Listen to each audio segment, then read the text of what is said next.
maybe, no, that is not. I don't think that's fireworks. That's coming from officers. There is tear gas that's been deployed. There's some sort of fire off in the distance. Well, it looks like people are dispersing now. Wow, something's on fire. I can't make it out. This is unbelievable. The crowd seems to be moving away from I believe, tear gas. That is, you have a drone flying overhead. Very interesting. Still, more flashbangs being shot. I'm wondering if our producers can get Sergeant Pete Simpson on the line to describe exactly what's happening. Some of the terms I can't describe accurately, but some sort of flashbang. I know a pepper spray or a tear gas has been deployed. There's another one, a big puff of smoke going up right where we were minutes ago. This is wild. I've never seen anything like it. There's people down over here, Corey. Corey, let's go this way. Corey, come this way. Someone's down over here. Let's move in. Corey, right here, right here. I'm trying to guide my photographer to get a good look at what's happening. Someone is down. They keep pushing protesters back. From the Portland Police Twitter account. There's someone down here. You see someone this, down? Corey? Someone's down and in pain. Go ahead, Laurel, I'm sorry. I was just going to say that I'm reading the Portland Police Twitter latest tweets, and they say they are advising the crowd to disperse. This is an unlawful assembly. Objects have been thrown at police.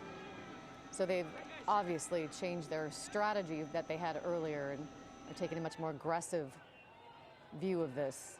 That guy's a one-man machine right there. He's freaking taller than anybody. They definitely have. So it appears we just witnessed some officers pepper spraying people. So they'll do that. We've noticed, and they will also use these flashbangs, I think, to disorient protesters. And then they'll move in and try to push them back as smoke comes up from those distractors. They're moving the line northbound right now on 6th. There's still flashbangs off in the distance. So there's east on Yamhill. There's a crowd moving with riot officers, and then there's a riot officers moving on Southwest 6 as well. There are literally flashbangs and explosions every few seconds. We're live on television here. I'm going to show your face, but and don't use any curse words. Please describe what you're seeing. Can I say something? Yeah. This is not a peaceful protest. These people are tagging. These people are tagging everything over here. I've been following for about half an hour. They tagged everything. They broke. They started making fires. These are not peaceful protesters, man. What do you think of what police are doing right now? What do you think of what police are doing right now? I think they're doing good, man. This is what I'm paying for. I'm a taxpayer. Thank God they're doing this. This is about time. Have you been inconvenienced by the protests over the last few days? Yeah, I couldn't get here to watch them. I don't know. This is just ridiculous because I'm going to be paying with all this stuff to be clean. I was here for 3 days. They were just attacking stuff, random people as well. All right, you heard their frustration from this gentleman. He says it's about time. Police have moved in and taken care of this situation. It looks like they're retreating a little bit. They might have gotten control of the scene here. And I think the chopper might be showing what's happening just to the east of us on Yamhill. Well, this is certainly I think that something is still that a Portland... heated situation. Wiley, if you're hearing me, can you... Go ahead, Laurel. I was just going to say, this is certainly something that Portland police have wanted to avoid these last 3 nights, but they have been saying that now there's vandalism occurring, objects being thrown at police, that they had to take some kind of action to disperse this crowd and now consider it an unlawful assembly. Yeah. Yeah, they did, Laurel. And if folks are just joining us who are trying to watch Jimmy Fallon, I'm just going to walk you through the evening. Everything started here at the square very peacefully, and then the march happened.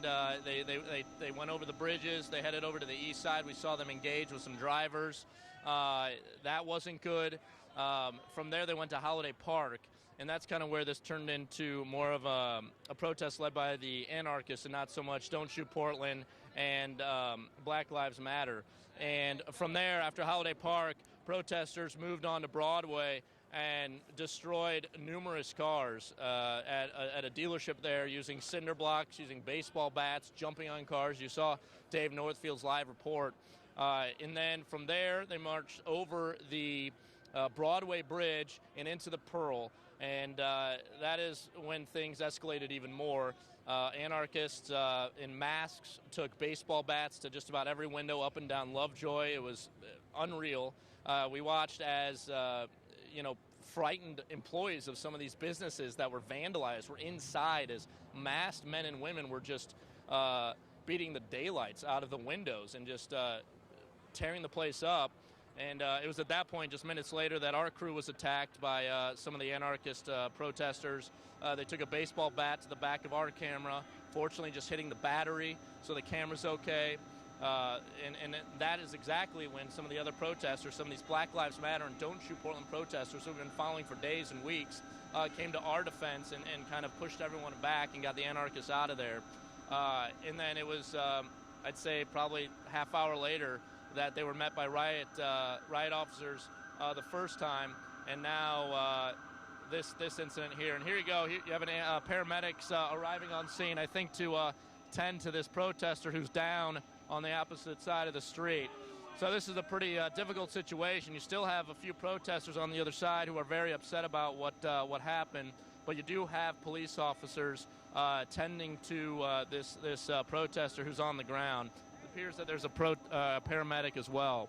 I don't know exactly what happened that caused that person to go down, but they're visibly shaken up. They haven't moved off the ground in the last 5 or 10 minutes. So things have really escalated here in the last couple of hours.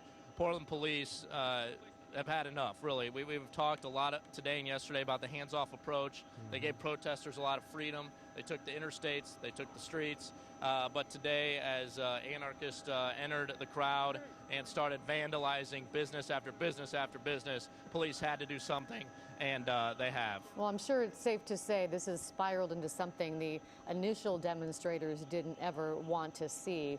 They hoped for a peaceful demonstration, and once that joined up with that group at the Holiday Park and the anarchists joined in, it became something quite different. Portland police are now tweeting after several orders to disperse. Police have used less lethal munitions to effect arrests and move the crowd. Officers are still taking projectiles. That's their latest tweet.